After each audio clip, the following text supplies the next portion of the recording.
ఇక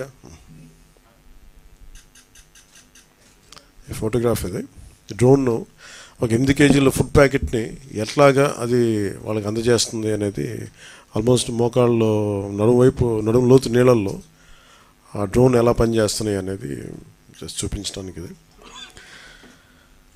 నేను చెప్పినట్టుగా మేము వచ్చి 100 రోజులు కూడా కాలేదు. చాలా ఛాలెంజెస్ మధ్యలో ఆర్థికమైన ఇబ్బందులుండి ఇలాంటి పరిస్థితుల్లో చాలా సమర్థవంతంగా రాష్ట్ర ప్రభుత్వం అధికార యంత్రాంగం పనిచేయడానికి ఇది చాలా బలమైన తార్కాణం. అది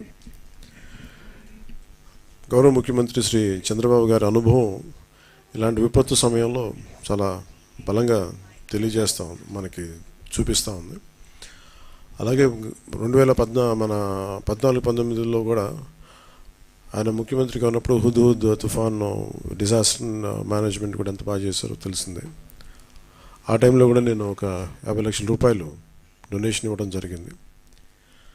నిన్న కూడా ఒక 1 కోటి రూపాయలు డొనేషన్ ఇవ్వడం మనం ప్రకటించడం జరిగింది. త్వరలోనే అది ఆయన చేతికి అందజేస్తాను సీఎం రిలీఫ్ ఫండ్కి. మెయిన్ ఇది అందరూ మాట్లాడుతున్నట్టుగా ఇది బుడమేరు పరివాహక మనకి దీనివల్ల ఇంత విపత్తు సంభవించింది, విజయవాడకి శాపంగా మార్చినాయి అని.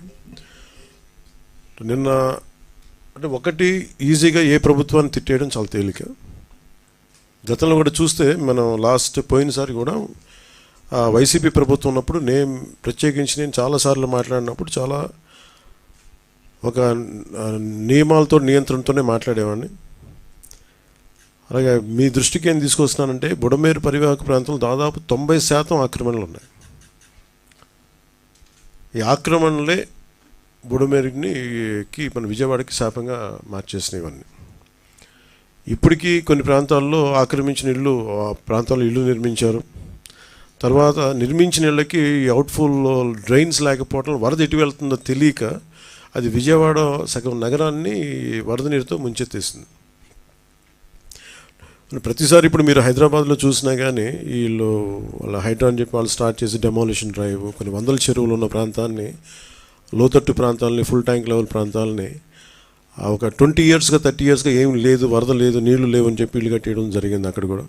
అలాగే ఏ మూల భారతదేశంలో ఏ రాష్ట్రంలో అయినా సరే, అలాగే ప్రత్యేకంగా తెలంగాణ కావచ్చు, అలాగే మనకు సంబంధించి ఆంధ్రప్రదేశ్ కావచ్చు, ఇది ఈ నదీ పరివాహక ప్రాంతాలు ఇక్కడ నుంచి సహజ స్థితిలో అది ఆ వాగుల వంకల నుంచి వెళ్ళి సముద్రంకి వెళ్ళే దిశలో ఆ దారి మధ్యలో ఇల్లు కట్టేయడం, లేదంటే లేఅవుట్లు వేసేయడం, ఇవన్నీ వైలేషను ఒకళ్ళు చేయలేదు. కొన్ని దశాబ్దాలుగా కొంచెం ఇంక్రిమెంటల్గా చేసుకుంటూ వచ్చి ఇది చేసుకుంటూ వచ్చారు. ఇది కూడా మేము అడ్డగోలుగా కూర్చోబెట్టి ఇది వైసీపీ ప్రభుత్వం మాటలు కాకపోతే వాళ్ళు చేసి ఉండాల్సింది. ఎంతో కొంత ప్రయత్నం కూడా చేయకుండా ఇలాంటి పరిస్థితుల్లో ఇంత సమర్థవంతంగా ఆ వయసులో ఆయన బుల్డోజర్లు ఎక్కి అసలు చేరలేని ప్రదేశాల్లో, వెళ్ళలేని ప్రదేశాల్లో కూడా ఆయన బుల్డోజర్ ఎక్కి, ఆయన పోక్లైనర్లు ఎక్కి, ట్రాక్టర్లు ఎక్కి గౌరవ ముఖ్యమంత్రి గారు అది అప్రిషియేట్ చేయాల్సింది పోయి ఆయన విమర్శించడం ఇది సరైన పద్ధతి కాదు, మార్చుకోవాలి వైసీపీ నాయకులు. అలాగే వైసీపీ నాయకులకు కూడా నా విన్నపం, నా విజ్ఞాపన, మీరు విమర్శించడానికంటే కూడా ఇది మనందరి ఉమ్మడి సమస్య, ఇది మన రాష్ట్ర సమస్య ఇది.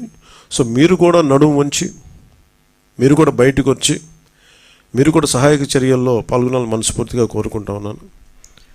అలాగే గత 2-3 రోజులుగా నేను కనిపించట్లేదు అది అని మాట్లాడుతాను. ఒకటి చెప్తాను, ఇప్పుడు నేను వస్తే నాకు ఇబ్బంది ఏంటంటే ఈ సహాయక చర్యల్లో ఇబ్బంది పడిపోద్ది. ఒకసారి అందరిని మీద పడటం, దానివల్ల అధికార యంత్రాంగానికి కూడా ఒత్తిడి అవుద్ది. దానివల్ల వాళ్ళు చెప్పడం వల్ల రాలేకపోయాను. అది నిన్న మీకు క్లియర్ కట్గా తెలియజేశాను. ఇంకా దీన్ని విమర్శించాలని ఎవరన్నా వైసీపీ నాయకులు అనుకుంటే భవిష్యత్తులో ఎప్పుడైనా సరే మీరు నాతో పాటు రావచ్చు, ఎక్కడికైనా సరే నాతో పాటు నా కాన్వాయ్లో తీసుకెళ్తాను మిమ్మల్ని, నాతో పాటు నడవండి. ఎలా ఉంటుందో మీకు అర్థం చేసుకున్నప్పుడు అప్పుడు మీరే సలహా ఇస్తారు. అందుకని దయచేసి దీన్ని ఒకసారి మీ దృష్టికి తీసుకొస్తారు. కానీ విమర్శించే వైసీపీ నాయకత్వానికి ఎవరికైనా సరే రాష్ట్ర ప్రభుత్వం చేస్తున్న ఈ చర్యల మీద ఎవరన్నా విమర్శించదలుచుకుంటే వాళ్ళందరికీ కూడా ఫస్ట్ మీరు సహాయం చేసి మాట్లాడండి. మీరు సహాయం చేసి మీరు బయటికి వచ్చి మీరు మాట్లాడి ఇళ్లలో కూర్చొని కాన్ఫరెన్స్లు పెడితే సరిపోదు. మీరు లోపలికి వచ్చి దిగండి, మనస్ఫూర్తిగా అలాంటి పరిస్థితులు అంటే మేము కూడా మాతో కలిసి తీసుకెళ్తాం. అలాగే వరద ప్రభావిత ప్రాంతాల్లో నేను ఇందాక మన కాన్ఫరెన్స్ కాల్లో కూడా మాట్లాడితే ఒకటైతే చెప్పిన, ఒకటి ఇమీడియట్ మెషర్స్ ఏంటి, ఈ వరద నీరు వచ్చేసిన ఇమీడియట్ మెషర్స్ ఏంటి, అలాగే భవిష్యత్తులో దీనికి ఇమీడియట్ రిపేర్, సపోజ్ రోడ్లు తెగిపోయినాయి, గట్లు తెగిపోయినాయి, అలాగే రోడ్లు పాడైపోయినాయి. సో వీటికి ఇమీడియట్గా అసలు జనాలకి రాకపోకలకు ఇబ్బంది కలుగుతూ ఉంటే ముందు వాటికి ఇమీడియట్ రిపేర్ చేయించడం ఒకటి.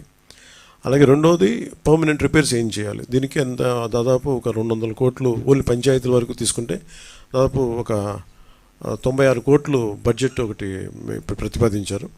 దాన్ని ముందుకు తీసుకెళ్తా ఉన్నాం.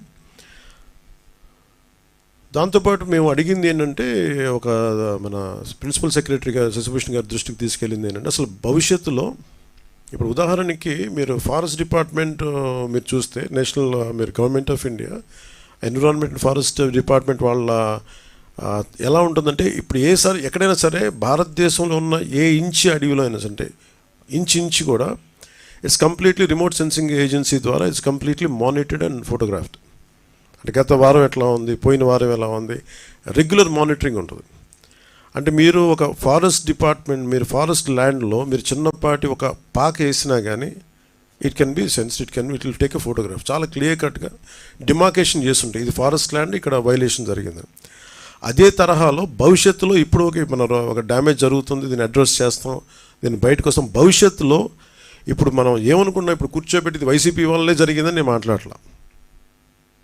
ఓకే, ఖచ్చితంగా వాళ్ళు గత ప్రభుత్వం వాళ్ళు ఉన్నప్పుడు 5 సంవత్సరాలు వాళ్ళు ఉన్నప్పుడు వాళ్ళు నిజంగా కొంత మనకి ముఖ్యంగా వాటర్ ఇరిగేషన్ ప్రాజెక్ట్స్ సంబంధించి కానీ ఏదైనా సరే వాళ్ళ నిర్వహణ లోపం చాలా, వాళ్ళు సరిగ్గా డబ్బులు కూడా ఇవ్వలేదు. దానికి వాళ్ళకి అవగాహన ఉందో లేదో తెలియదు, కానీ డబ్బులు సరిగ్గా ఇవ్వాల, లాకులు రిపేర్లు చేయాలి, కనీసం వాళ్ళు కూర్చోబెట్టి చిన్న మెయింటెనెన్స్ ఆయిల్ కూడా ఇవ్వలేదు వాళ్ళు.